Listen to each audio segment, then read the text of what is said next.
Update जे सिलसिले खे अॻिते वधाईंदे ब्रेकिंग न्यूज़ असां शेयर कंदासीं। सूबाई वज़ीर सिहत डॉक्टर अज़रा फज़ल पेचियो ख़ैरपुर पहुची वई आहे। तालके अस्पताल जो दौरो कयो आहे।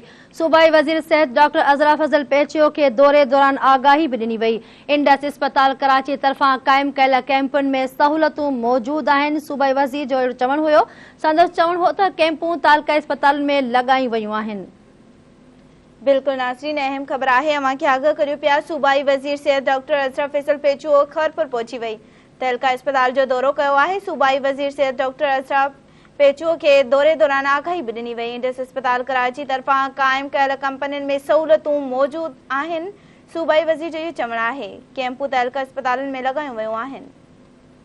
ब्रेकिंग न्यूज़ हम असां शेयर कयूं पिया। सूबाई वज़ीर सिहत डॉक्टर अज़रा फज़ल पेचियो ख़ैरपुर पहुची वई आहे। तालका अस्पताल जो दौरो कयो आहे। इन जा वधीक तफ़सील मालूम कंदासीं। ख़ैरपुर खान धरती टीवी न्यूज़ जो रिपोर्टर शबीर फलियो लाइन ते मौजूद है। शबीर, आगाह कजो। मिनिस्टर अज़रा पेचियो जो ज़िले खैरपुर में तालका अस्पताल जो दौरो कयो आहे।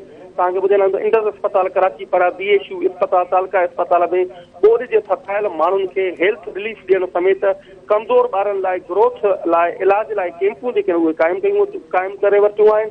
ऐं उन में जेको आहे हेल्थ मिनिस्टर अज़रा पेचियो कैंपुनि जो दौरो करे ऐं मालूमात बि वरिती आहे। तव्हांखे ॿुधाईंदा UN इंडस अस्पताल कराची तरफ़ां क़ाइमु कैंपुनि में सहूलतूं जेके आहिनि से मौजूदु आहिनि ऐं ॿोॾि मुतासिर ऐं उन मां जेको फ़ाइदो बि हासिलु करे सघनि था।